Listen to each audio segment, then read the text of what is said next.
An overnight accident left one man dead after his car ran off the road on NC 242 in Princess Anne Road in Columbus County. We have all the latest details for you coming up. An overnight armed robbery. Authorities now looking for the person responsible for a holdup at a convenience store in New Hanover County. Details are straight ahead. Lawmakers still torn over the crisis in Syria, and now President Obama is trying to persuade the public that military action is necessary. A look at the latest developments coming up. Warm conditions out there, but dry. We'll talk about Tropical Storm Umberto as well as Carolina in the morning on this Monday edition gets started right now. In high definition, where news comes first, this is WECT's Carolina in the Morning.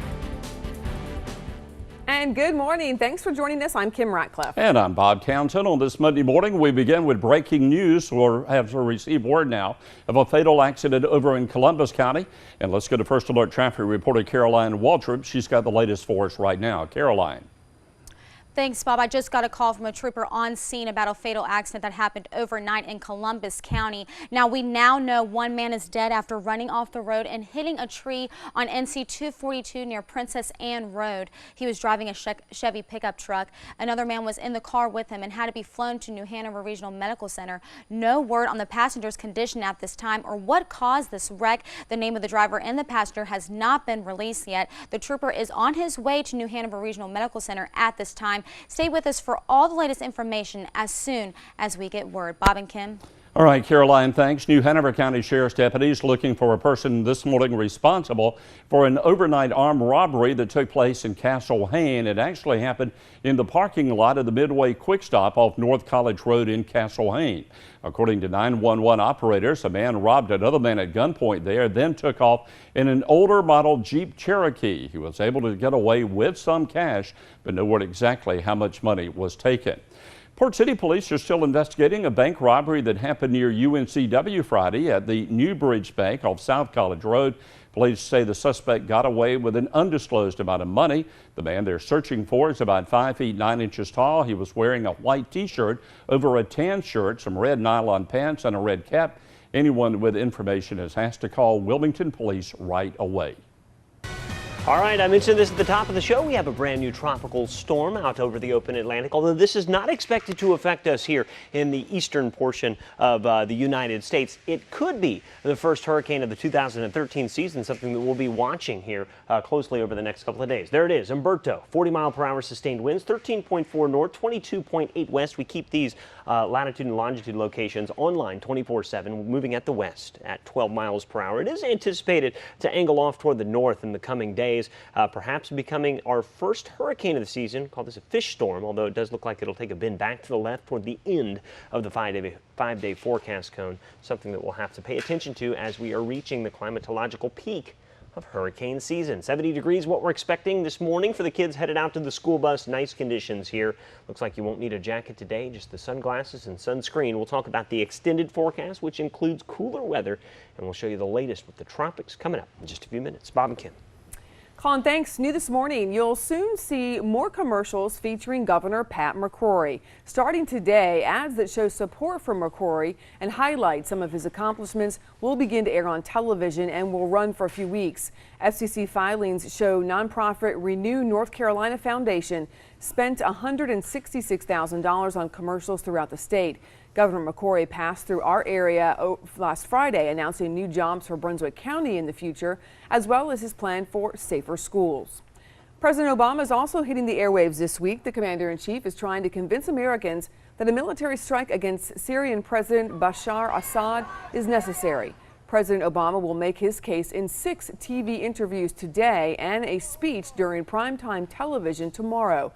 The president states that military action is needed for the United States' long-term safety.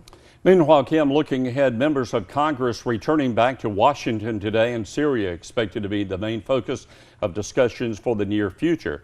The lawmakers returning from their 5-week summer recess and members facing that big vote on whether the U.S. should attack Syria in the wake of suspected chemical weapons attacks. President Obama has requested approval from Congress for the airstrikes against Syria. Many congressional members, though, opposed to any kind of intervention against Syria amid concerns of a broader U.S. involvement.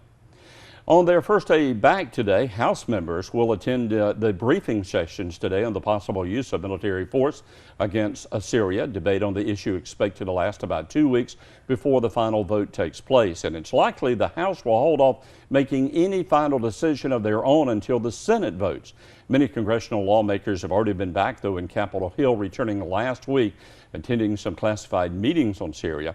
Coming up at our 6:30 half hour of Carolina in the Morning today, NBC's Tracy Potts will join us from Capitol Hill. She'll have the latest developments taking place regarding Syria. All right, Bob, we're in the Live Alert Center now with an update on a press conference this morning with U.S. Secretary of State John Kerry and UK Foreign Secretary William Hague. That took place in London. Now, as you mentioned, with lawmakers heading back to Washington today after a summer break, a decision on a U.S.-led attack on Syria's government could come within the next 2 weeks. So today, Kerry addressed how Syrian President Bashar al-Assad could actually stop those attacks. Take a listen. Sure, he could turn over every single bit of his chemical weapons to the international community in the next week. Turn it over. All of it, without delay, and allow a full and total accounting for that. But he isn't about to do it, and it can't be done. Now, Kerry also stressed the relationship between Britain and the U.S. was as strong as ever. This despite the British Parliament having decided not to join any military action against Syria. Kim? Thanks, Bob. This morning, there's a new acting police chief in the town of Fair Bluff. Richard Cheney took over that job after Justin Hewitt turned in his resignation on Saturday. Hewitt began working with the town of Fair Bluff in June of 2012. He says he resigned to better his career and have more time with his family. Hewitt tells us he's accepted a position with the Columbus County Sheriff's Office. The president and the CEO of the National NAACP says he is done. Ben Jealous wrote in a formal letter of notice that he plans to step down from his position at the end of this year. Jealous says he's proud to lead the association financially sound, sustainable, and focused. He says he plans to spend more time with his family. Jealous also is talking about several colleges, about possibly teaching there. Meanwhile, Brunswick County's chapter of the NAACP will hold a Moral Monday rally today, along with the New Hanover County Black Leadership Caucus. The two groups are fighting against the state's voter ID law, which they're calling the worst in the nation. Both groups saying that State Senator Bill Rabin and House Member Frank Eiler in Brunswick County voted to suppress senior students, minorities, and low-income people. That rally is open for all to attend. It's going to take place from noon until 1 this afternoon at 4955 Southport Supply Road Northeast, located in Southport. Focused on football. That describes pretty much every sports fan around the nation during football season, and it's no exception to this group. There are close to 100 fans of the Cleveland Browns in this group who call themselves the Southeastern Browns Backers. And they don't just watch football, they also like to help out around town. On Sunday, the group donated a check for $1,100 to the local Boys and Girls Club. We've done that for the past 5 years now, and you know, they're expanding. They actually have 2 other places now, so we're hoping to get bigger and take better care of them also.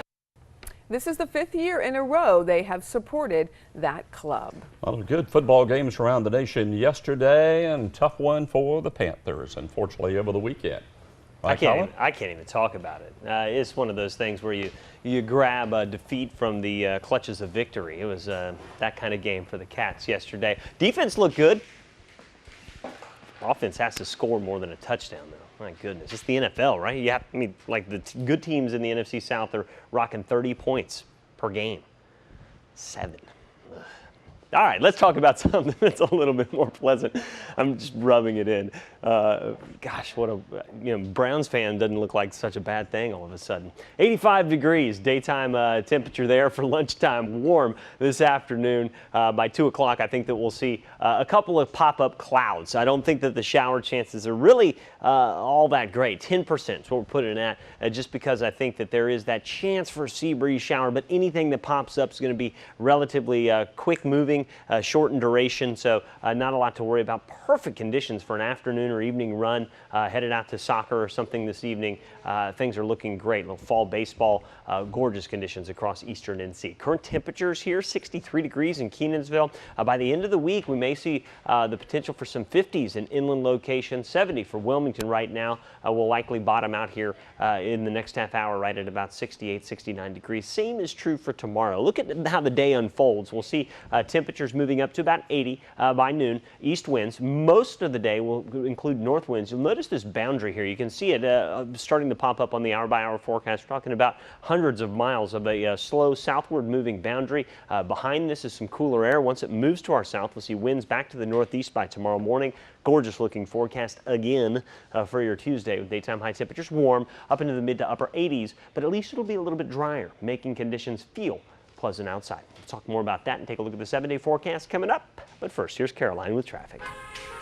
Thanks, Colin. Well, crews have left the scene of that fatal accident I reported to you earlier at the top of the newscast on NC 242 near Princess Anne Road. Now, you should not have any traffic problems at this time, but we'll be sure to bring you all the latest details on that fatal accident as soon as we get word. But let's go ahead and take a live look outside here. We're looking at New Hanover County right now near the Mayfair area on Military Cutoff and Station Road. A few cars are out, some bright lights there, but as you can see, no problems at all if you're trying to head out the door right now. We also want to give you a heads up if you do plan to travel to Oak Island this week. Now, DOT crews are closing one lane on NC 133 bridge heading into Oak Island from 8:30 this morning until 4:30 this afternoon. Now, you can expect the same schedule until Friday, September 20th. This closure is necessary so crews can inspect the bridge there. And that's a look at your First Alert traffic. First Alert Traffic is sponsored by Andrews Mortuary and Crematory. From simple cremation to traditional burial services, the Andrews family has proudly served the Wilmington community since 1850. Now, with the WECT mobile app, you'll never be without WECT News. From WECT.com to text and email alerts for breaking news and weather. WECT News. It's all right here in the palm of your hand. Sponsored by your Honda dealer of the Carolinas. See what all the buzz is about during the Honda Summer Clearance event going on now.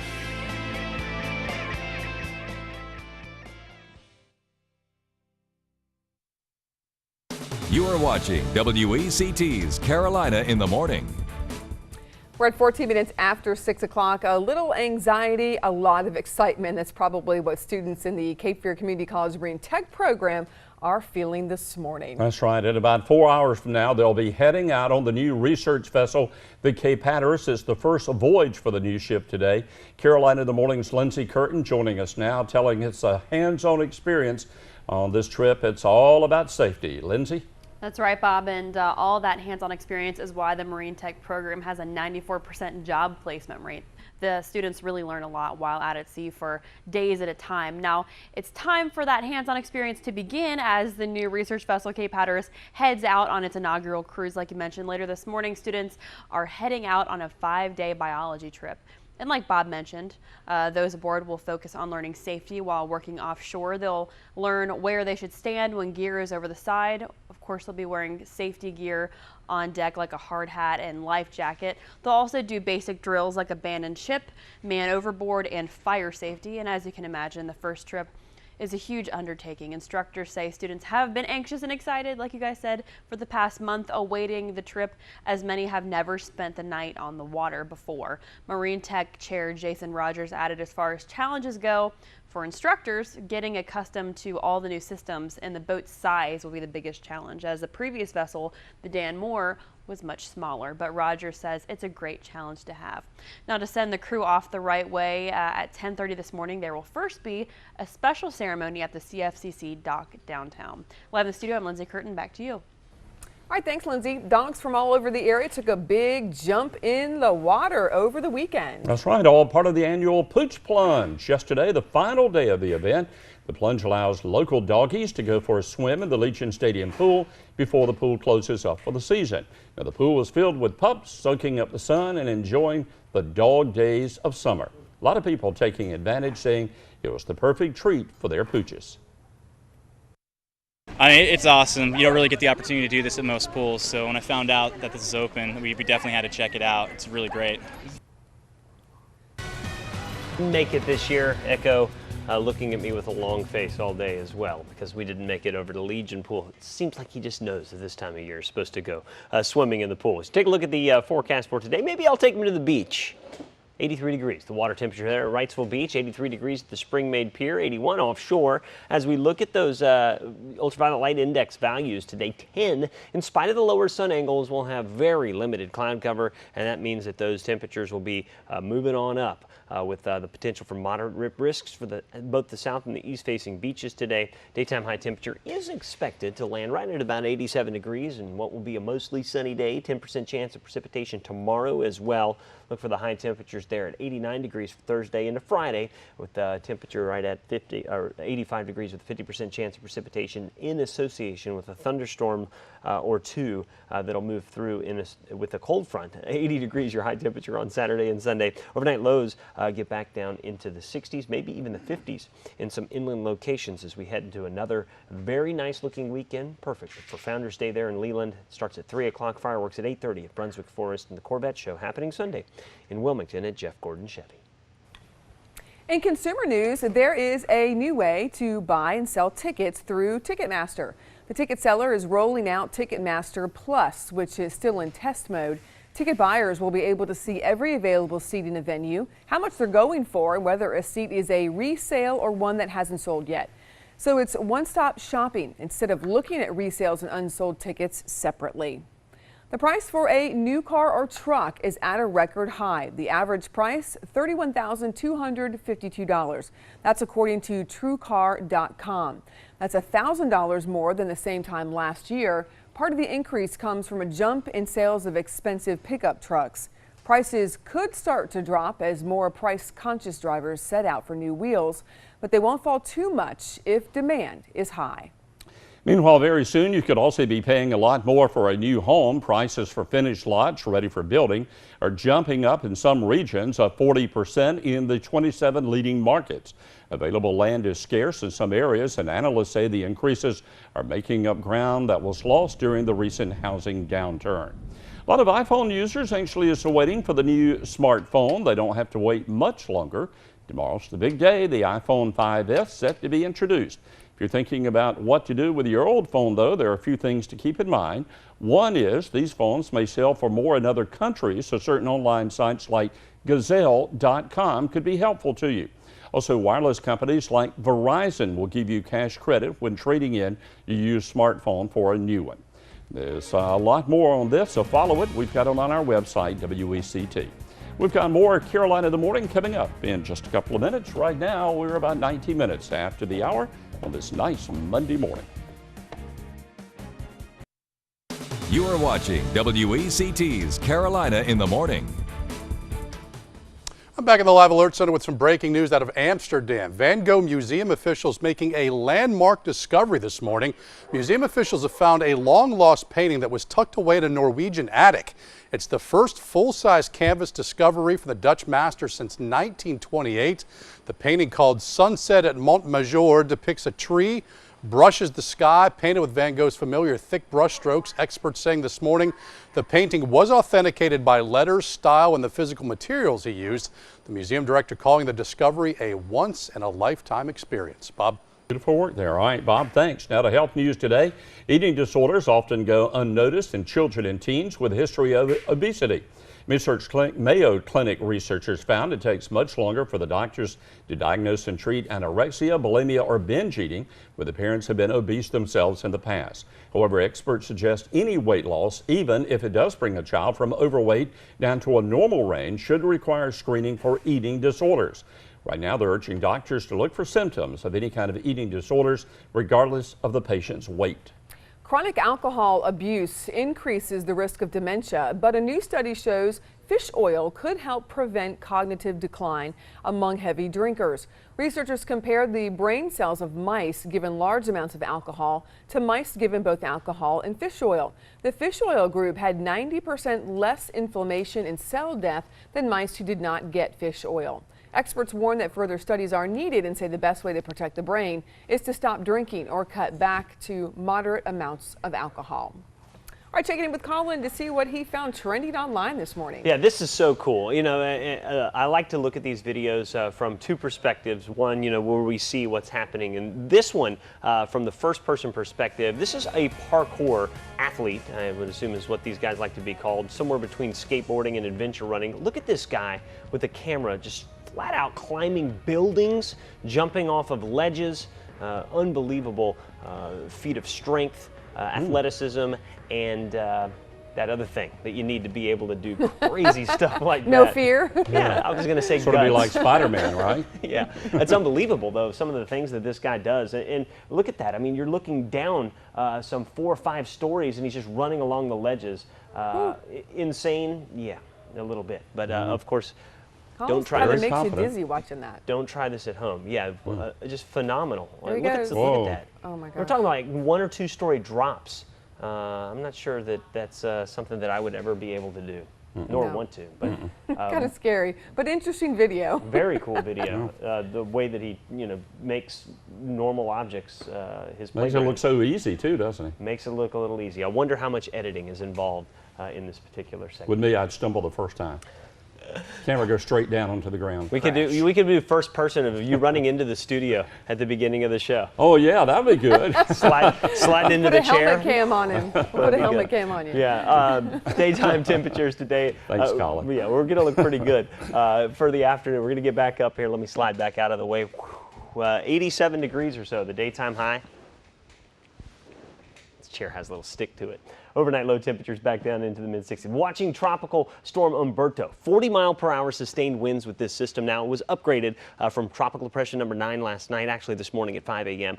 Now a tropical storm. It is not expected to impact the east coast of the United States. In fact, as you look at the current forecast track, it's going to meander off toward the north, perhaps becoming a Category 1 hurricane, which is significant because we haven't had one yet. So we'll monitor the potential for that over the course of the next couple of days as it moves that direction. If you're headed out the door right now, kids to the school bus, looks like a temperature right at about 70 degrees. Mild conditions. We have winds out of the north as we have had for much of the last couple of days, helping to keep things feeling much drier across eastern North Carolina. Here's your next several days. 10% chance of precipitation today. We'll see a 10% chance of shower activity tomorrow as well.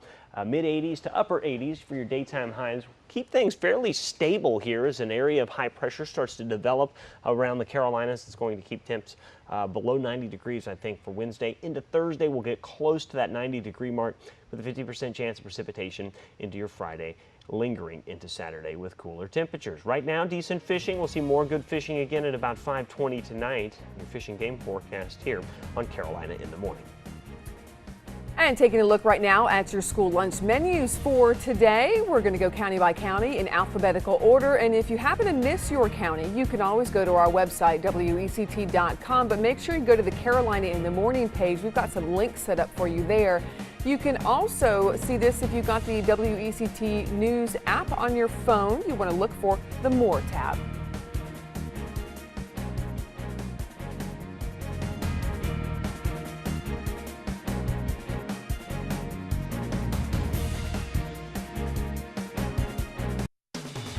In high definition, where news comes first. This is WECT's Carolina in the Morning.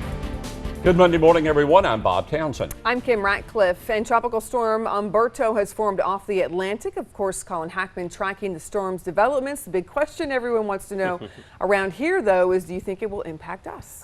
In a nutshell, no. I think this is going to be, by large and far, a fish storm, as we call it, that will affect the open Atlantic. But there are some interesting things to point out about this system. Again, another Cape Bird type system that will continue to move off of the coast of Africa, literally half a world away. Here's Wilmington, 40-mile-per-hour sustained winds. It is moving toward us, generally speaking, off toward the west at about 12 miles per hour, but it is anticipated to take this slow turn toward the right here over the course of the next 24 to 48 hours. You'll notice, though, could become our first hurricane of the season. That's an amazing thing in and of itself. The latest first hurricane of the season that we've seen was back in 2002 with Gustav. That formed on September 11th.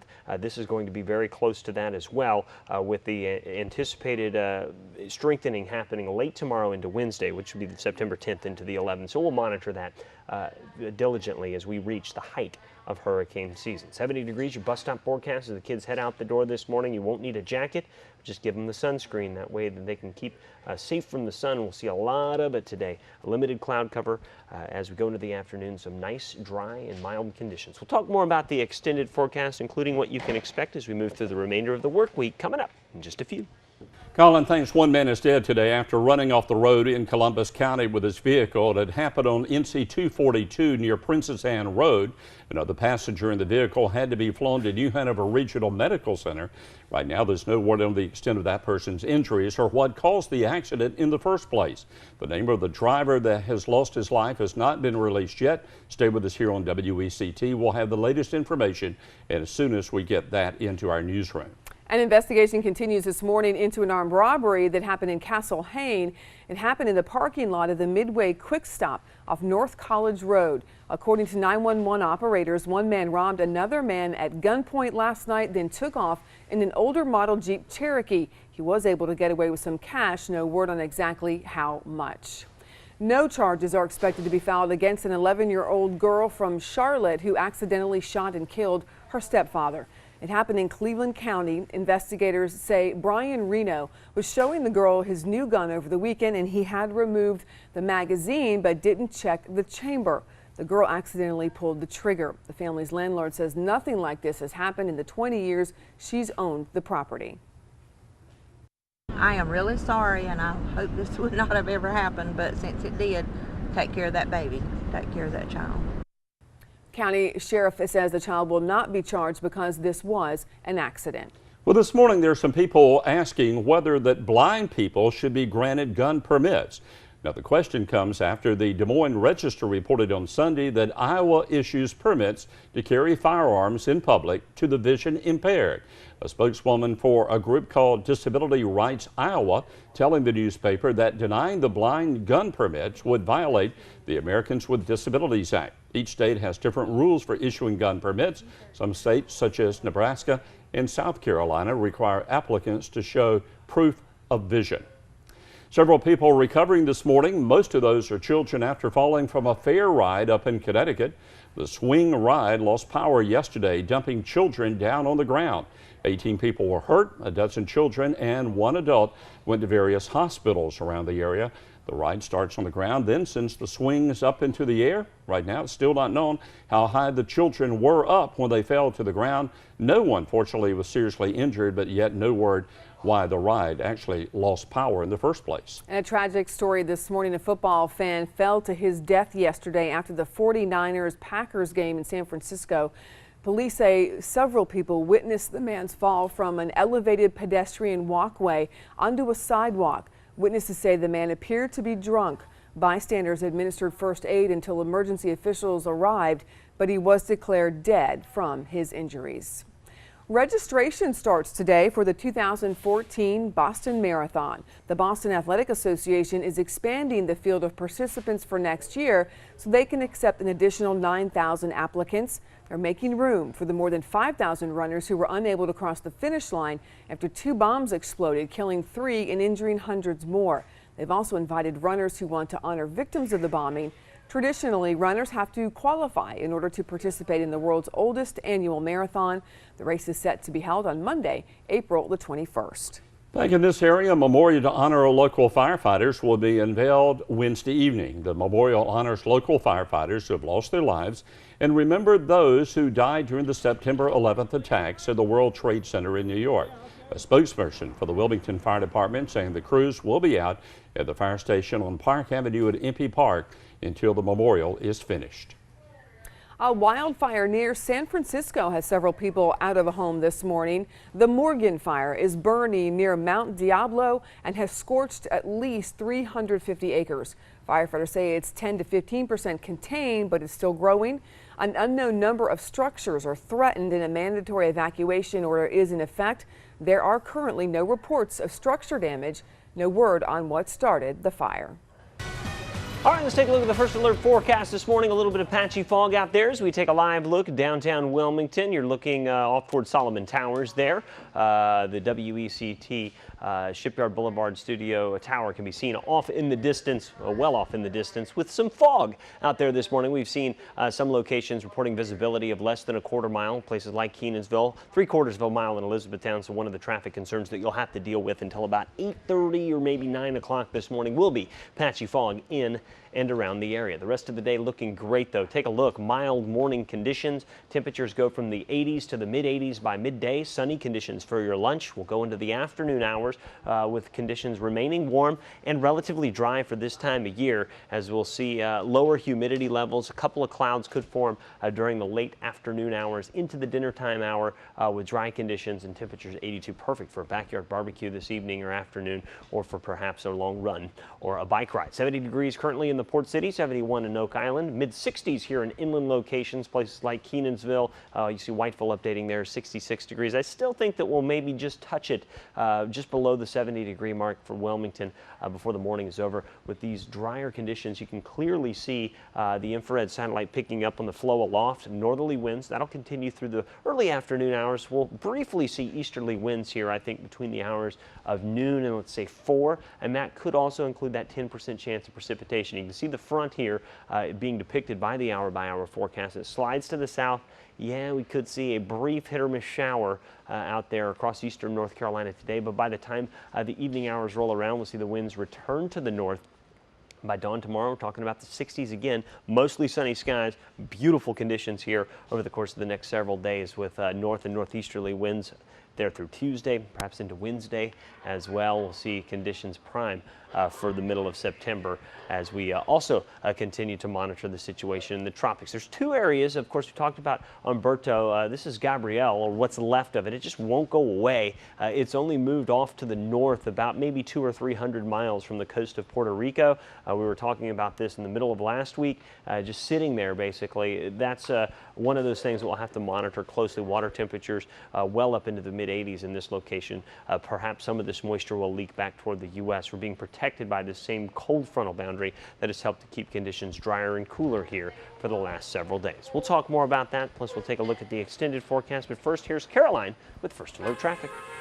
Thanks, Colin. Well, there are no active issues in the area right now, but we do want to give you a heads up if you are planning to travel on MLK Parkway this week. Now, one lane going in each direction will be closed to drivers until 9 this morning, until 3 this afternoon. Now, the bridge is going over Smith Creek and 23rd Street here, and again, the right and left-hand lanes will be closed to drivers. Right over here on MLK, if you're trying to head towards the downtown area, you can also expect this schedule until Friday, September 20th, and this closure is necessary so crews can perform maintenance to the drainage system here on the bridge going over North 23rd Street and Smith Creek. So just pack your patience and watch out for delays. We also have an update for you on prices at the pump. Now, the average price of a gallon of gas rose nearly 3 cents over the past 2 weeks. Now, the Lundberg survey says the average price per gallon of regular nationwide is $3.58 a gallon. The survey cites concerns about possible military action in Syria for a slight spike in the price of crude oil. And of course, let's take a look at our Pump Patrol report. It's lower than the nationwide price, and it's $3.45 a gallon at Wilco Hess on Carolina Beach Road and Cafe Road. The same at Carolina Petro on Carolina Beach Road and Antoinette Drive, and again at Murphy USA on Carolina Beach Road near Antoinette Drive. And now you can find the cheapest gas prices right on your smartphone. That's right. If you're out and about and you realize that your tank is running low, just download the WECT News mobile app and click on the More tab and scroll down to gas prices. And that's a look at your First Alert Traffic. First Alert Traffic is sponsored by Andrews Mortuary and Crematory. From simple cremation to traditional burial services, the Andrews family has proudly served the Wilmington community since 1850. We're back at 6:44, setting sail. Cape Fear Community College's Marine Tech program has secured state funding for the next couple of years, so students of the school will have plenty of time to get used to their new research vessel. In fact, today, students will break in the Cape Hatteras the right way on a 5-day voyage at sea. Carolina in the Morning's Lindsay Curtin telling us this morning the inaugural cruise is all about hands-on experience for those students. Lindsay. Kim, yes, the research vessel Cape Hatteras will head out to sea for the first time since docking in Wilmington back in March. Now, students will be learning all about safety while at sea on this 5-day voyage. They'll be practicing drills like fire and man overboard. Hands-on voyages like this are a reason why students enrolled in the Marine Tech program usually end up with jobs after graduation. The program actually has a 94% job placement rate, to be more specific. Students often end up with jobs in commercial fishing and shipping.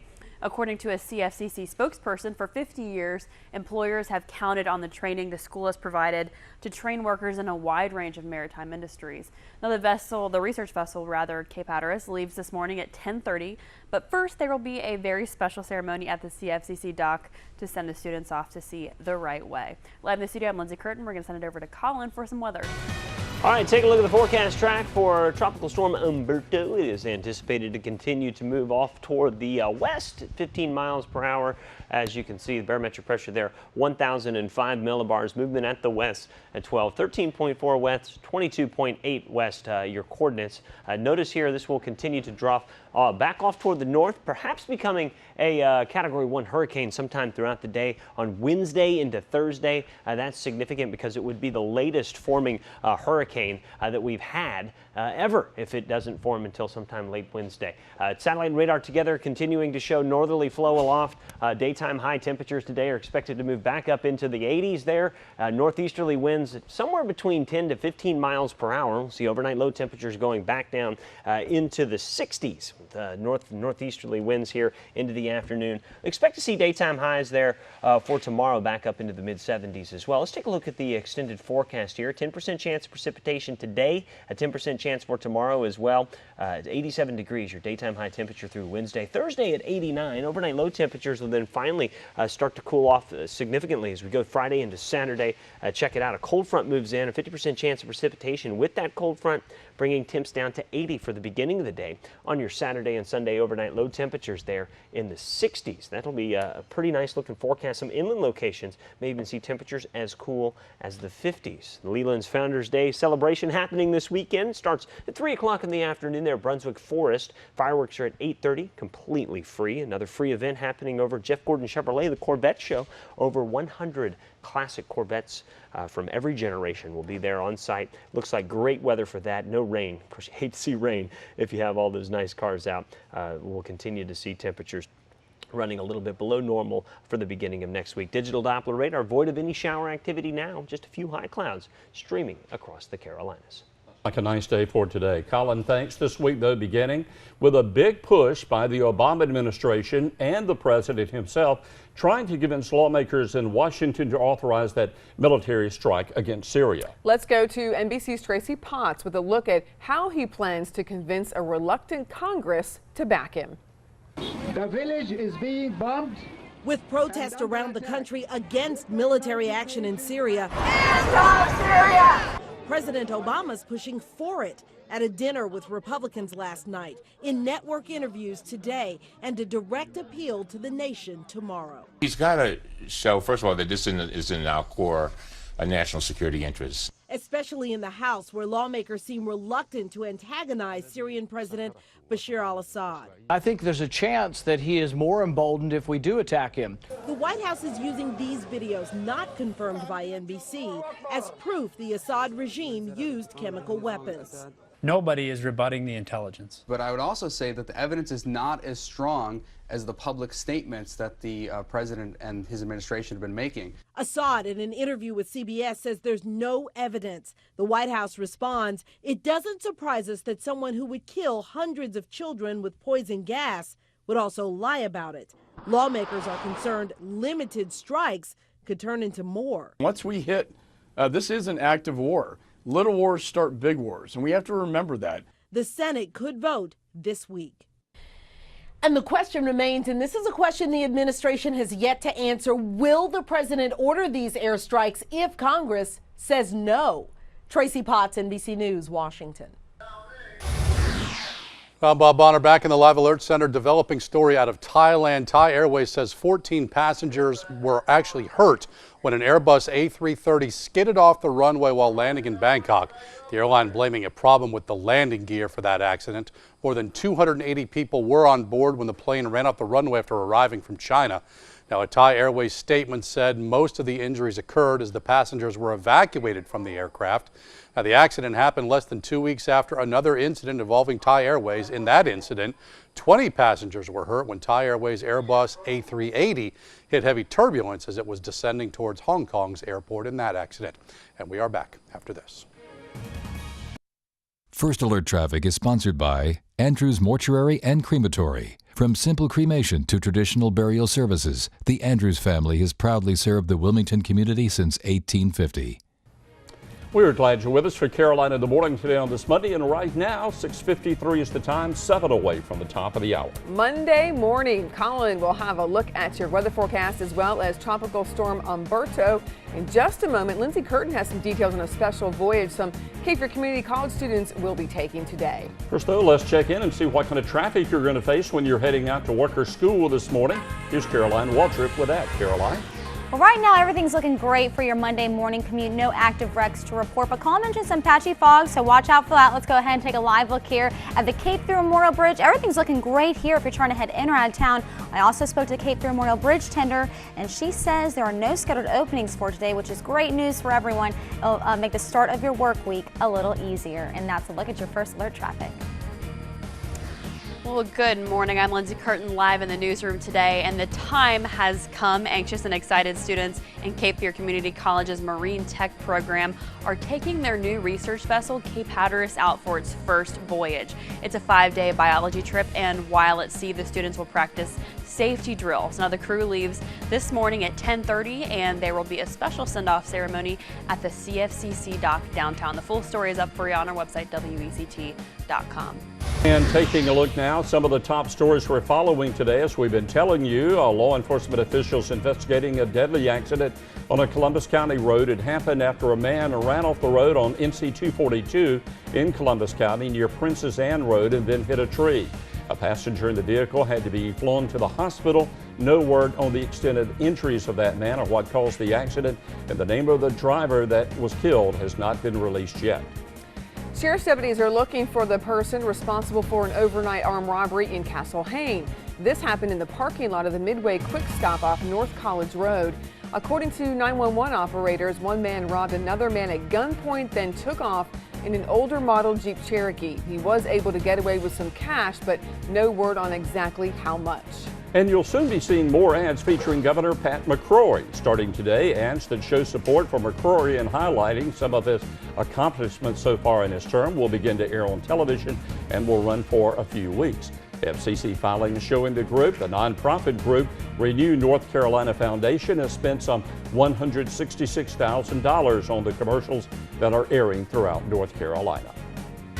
All right, let's take a look at the tropics. The headline for this morning is that we have a tropical storm out there. Developed this morning as the 5 o'clock advisory. This was Tropical Depression 9 last night. Now Tropical Storm Umberto. Winds are 40 miles per hour. This is indeed anticipated to continue its westerly movement over the course of the next 12 hours or so and then become a hurricane. Looks like that this will only have a limited impact on any real landmass because of its location on the other side of the Atlantic. We'll have to continue to monitor it, but it looks as it will mainly be a fish storm. Affecting no land masses, just the open Atlantic Ocean. Its significance is that it may become the first hurricane of the year. Haven't seen one of those yet.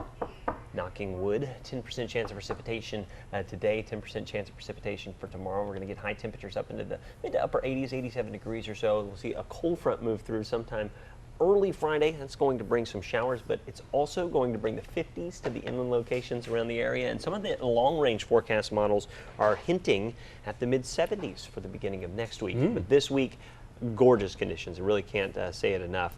Lower humidity, mid-80s for the highs, limited rain chances. I don't think any of us will complain about a fish storm.